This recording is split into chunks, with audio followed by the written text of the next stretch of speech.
On this episode, Wild and Free Interior Alaska is driving deep into a new forest where we're going to be collaborating with Interior Alaska Living. So if you're looking for another cabin build that's going up, here's one that we are dipping our toes into to give them a little bit of support along the way. Let's see how our progress goes. This cabin is a little bit larger than our cabin because it is going to be able to support a family of 6. But exactly the same principles go into building this cabin, and so we're here to offer some insight as they get started. They already did get the walls mostly up on their own, and then today we're helping with putting on the notched logs that will go around their loft and kind of guiding them through that process and getting up a few more rows. Putting up the walls, you can check out Interior Alaska Living to see what that process looked like and how they made their progress to get to this point. Working where you're not really above your head does go much quicker, but as soon as you move above your head, shuffling ladders, everything slows down a lot. The logs on their loft that we are notching around, they harvested from their property and they debarked them over a year ago, so they'll sand them back down and restain them. As you can see, it's very pretty underneath there. So to do that, they were using the chainsaw to notch out pieces and we're rounding it out to fit around this so there's not too big of a gap before we can place it on.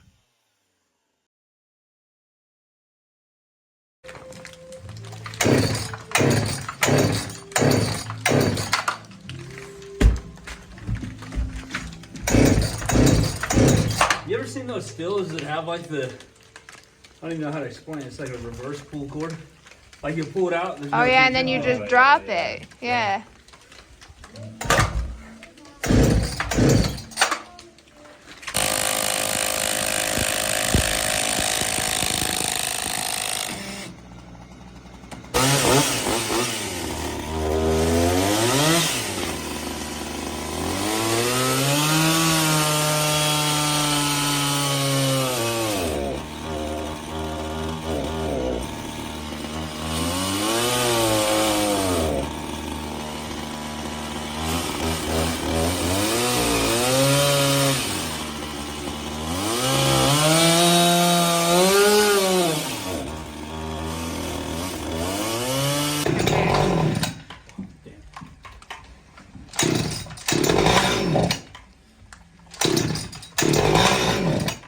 What a piece of shit.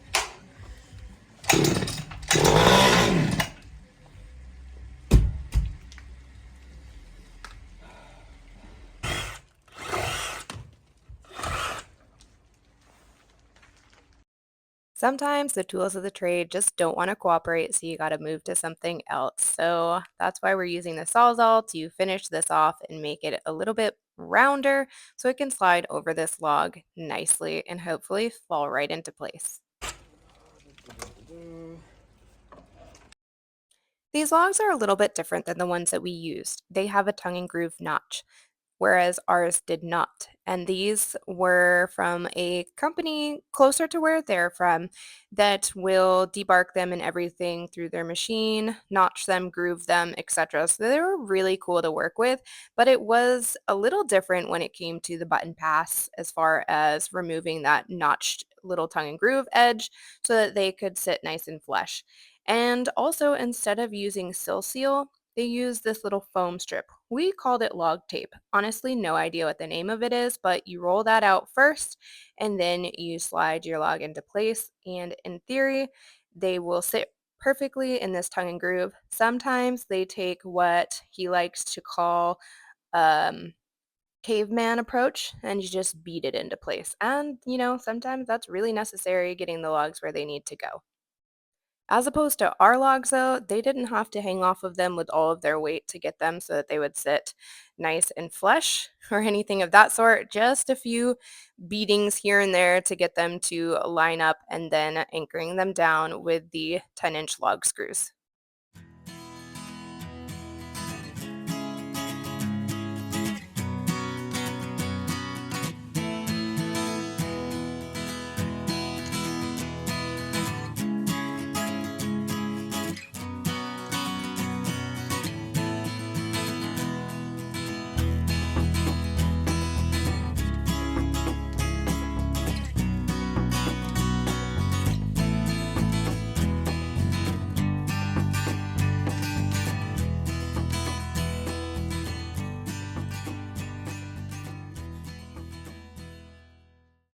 They already had the loft beams in place back there that you can see, but they wanted to add an extra support beam in the front of their cabin on this next row that we had just placed up.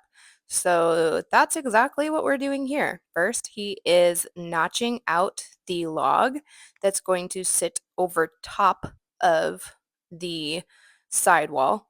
And then we'll go through the process again of notching out the next layer that will sit on top of it. So as you can see, he cut it and it fit perfectly over top of that. And now he's going to anchor it in, and he'll do that same thing on the next side, where then we will be able to start working on the next row around.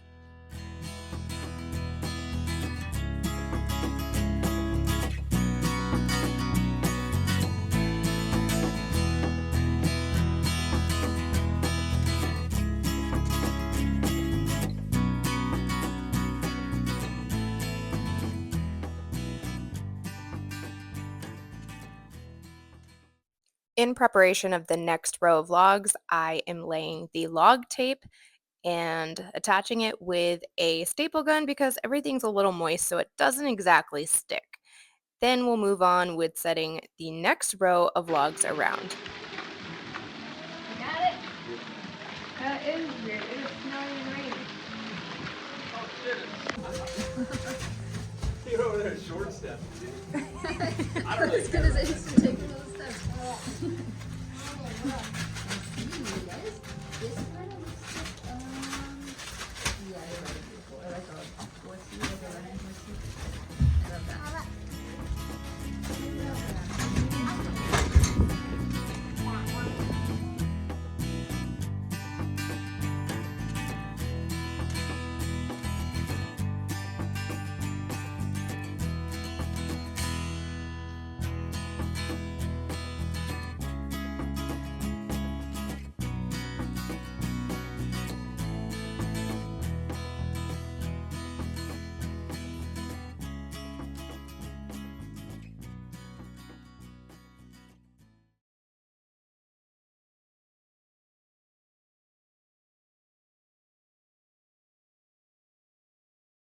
How do you like being under that log, dude?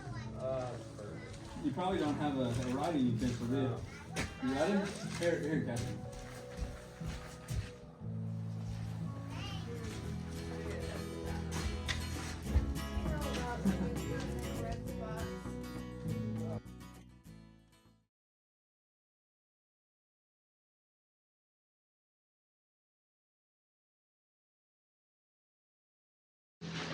Your 16 footers are exactly 16 feet.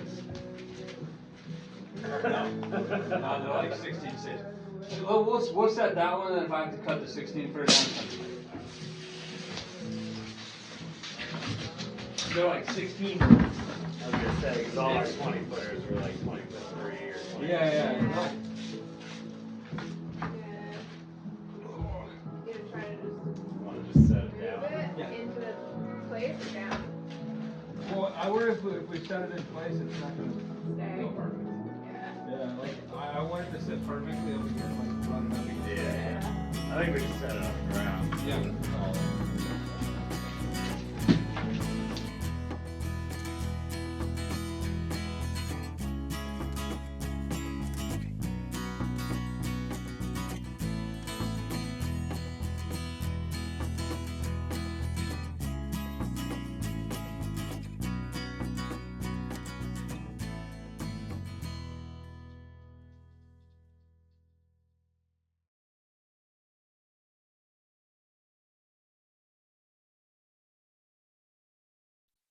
We spent more than a typical workday with them, and we definitely did not get done nearly as much as we had hoped. We did see all sorts of weather. It rained, it rained and snowed at the same time, and it snowed on us. And then finally, it cleared up a little bit at the end, and that was a nice break. But we did most of this in some moisture. But that wasn't why we didn't get done nearly as much as we had hoped. It's because we were kind of helping with some of the most tedious work, which is notching everything and cutting around every log to get that layer up. And you're shuffling the ladders as you work around. And so it just takes a lot more time rather than stacking logs without any notching necessary that is at, waist height and then some. After some very rough measuring that I would draw a line that looked relatively close, he would slice it with the chainsaw, hammer it out, and we'd stick it on and hope for the best. They're not perfect, but as we always said when we were building anything, trim boards, trim boards, trim boards, and spray foam insulation, which will come in handy for them. Ready, set, go. Damn. How do you want to do this, dude? Just go in with it, or we probably go through that window. Yeah, we do that. As you can clearly see the tongue and groove here, it's kind of a problem once they get wet and they stick together and they're a little difficult to peel apart. So they're helpful in the fact that they will stay together Have mine. nice and well as you fit them in place, but Okay. also really hard to separate from the stack.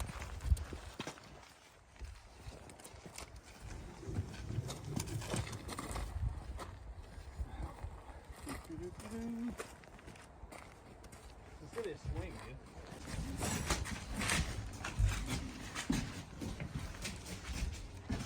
And you guys have to get the right Yeah, direction. I gotta go where you are. Yep. You gotta do the hokey pokey and turn yourselves around. Oh, oh. There you go.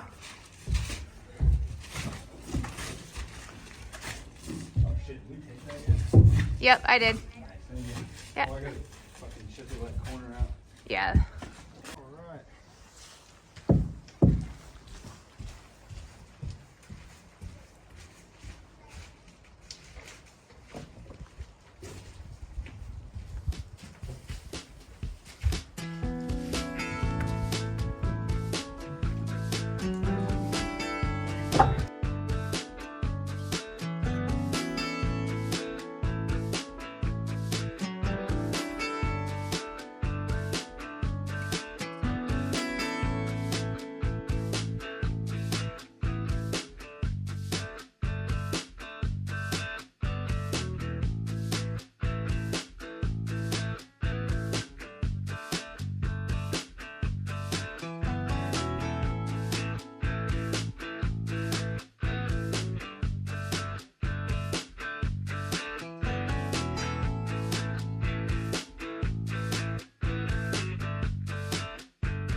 threw one in and I didn't realize this bag was up until I moved over to here to look. Put all your weight on it, you know? Do what? Yeah. Is that doing anything? Maybe now can you hit it down?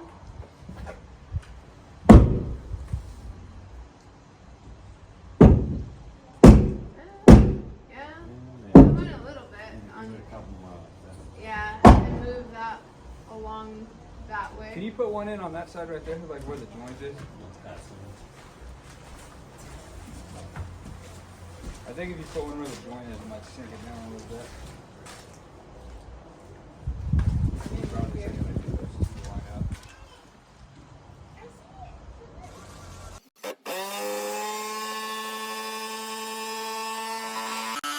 A screw, I think. Did that to me the other day.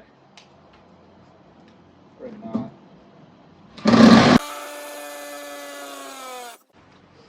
Oh yeah, she has smoke.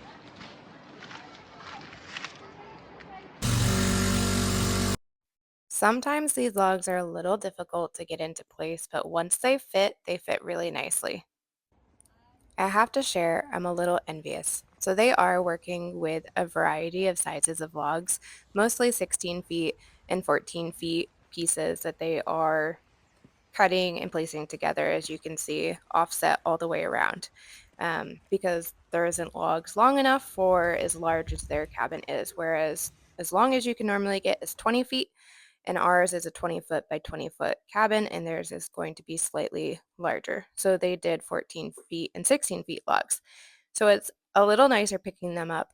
And additionally, they had them dropped right there. So this is pretty much the first time that they are moving the logs. Whereas when we counted up how many times we moved our logs before we got them in place, it was typically 11 to 12 times that we handled those logs, lifting them up, moving them around, restacking them, hauling them out to our cabin, and moving the piles from here and there as the seasons change. So if you haven't watched all of that, start from the very beginning on our Building Off Grid playlist and you will see just what I mean. So as much as I was kind of dreading the thought of lifting logs again so soon, because no, that has not worn off in my brain, this really wasn't as bad as I was anticipating when we got here. It was actually kind of nice. I was like, oh, all right, we just lifted up. And I know you didn't see me in that one because obviously no one's going to be filming me lifting the logs because I was filming them.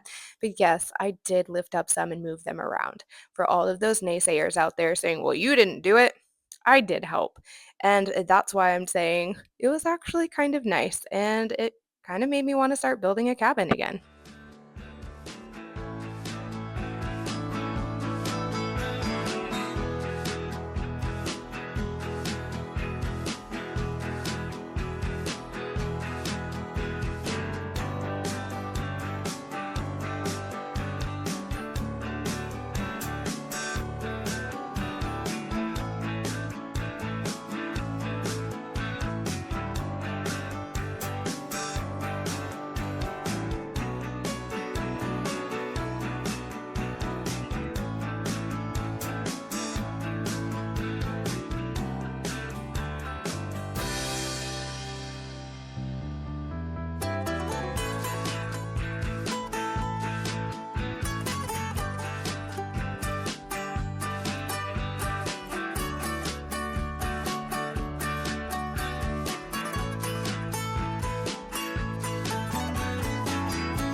It's always important to try to be one step ahead to keep things moving. So Kendra is laying the log tape here across as they are working on putting up the final log in the other row so we can keep moving around.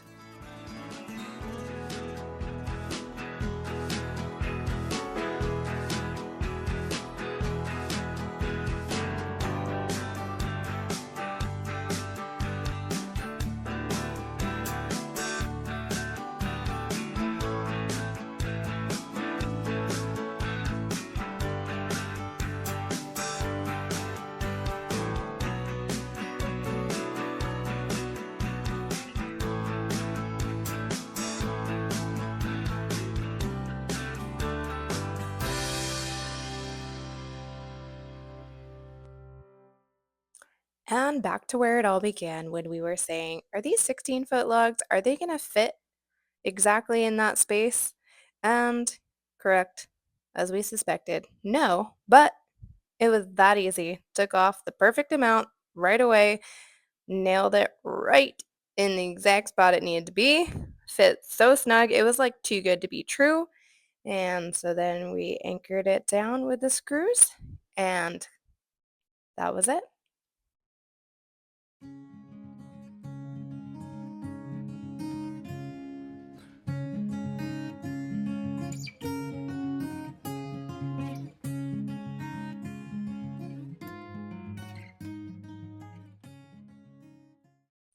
This next row is a crucial row where you need to remember to put your log so it overhangs off the front. So we decided about 6 feet.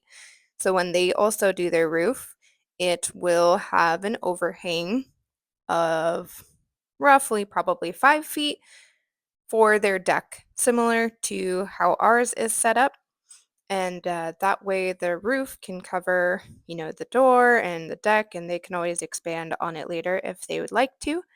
They don't want it so long so that the wind doesn't take it over because there's a ton of wind where they are in this area. And this log will be the base for the roof. So they're going to do similar with purlins and a ridge pole and the tongue and groove ceiling. So the tongue and groove ceiling is going to first attach to this log that they are putting in place before it hits the purlin and then the ridge pole. So it's really crucial to make sure that you have that length over the front when you are setting this one, and then reciprocate that on the other side for the front, and then the back there will be an overhang, but a little less as well, probably more like 2 to 3 feet when they get to that log. As they move down this sidewall, they will make sure it overhangs as well off the back longer than normal, besides just the button pass. Working with the tongue and groove logs as opposed to the flat logs like we had, using that log tape sometimes, as I'm working on here, is you can see on the left side the black, that's the log tape, and then on the right there's that gap. So when you go to set it down, gets pushed to the side and doesn't stay in line with the groove. So you have to tip it and kind of pull it back, put it in place, try to gently set it on top, even though it's a very tight fit, so that it doesn't push the log tape to the side and make this gap that you can't close. Takes a little bit of finesse, but I will say I love the way that they look when these logs come together in the little groove that's there, as opposed to having to cut off all the sill steel and seeing that in between. They have this flush edge that's kind of finished, and you won't see any of that because of the tongue and groove. There are definitely benefits to using these tongue and groove logs as opposed to the ones that we did. We had to debark ours, which added to the amount of times that we were handling our logs. These come debarked. They're all nice and uniform. So they're all the same size as well when they go through whatever machine that they use. So the outside of the cabin all lines up as well, whereas ours are all unique and different. And so some of them stick out further than others. It's just a different look and style, different places that offer logs for building around here. Since this is going to be their house and only place, I mean, I think the finished look is going to look a bit more finished for where they're at, whereas ours looks a lot more rustic, but it's appropriate for where we're at. So there's pluses and minuses to both. Either way, they'll work.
We were so happy to support our friends over at Interior Alaska Living with helping make some progress on their new home.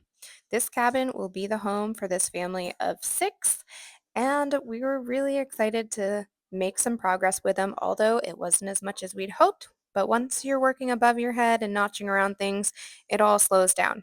If you'd love to see more of their progress, be sure to give them a like and a follow. They're new, just getting started. Bear with them, but please also support them and see where this journey takes them here in Alaska as well. See you next time, everyone.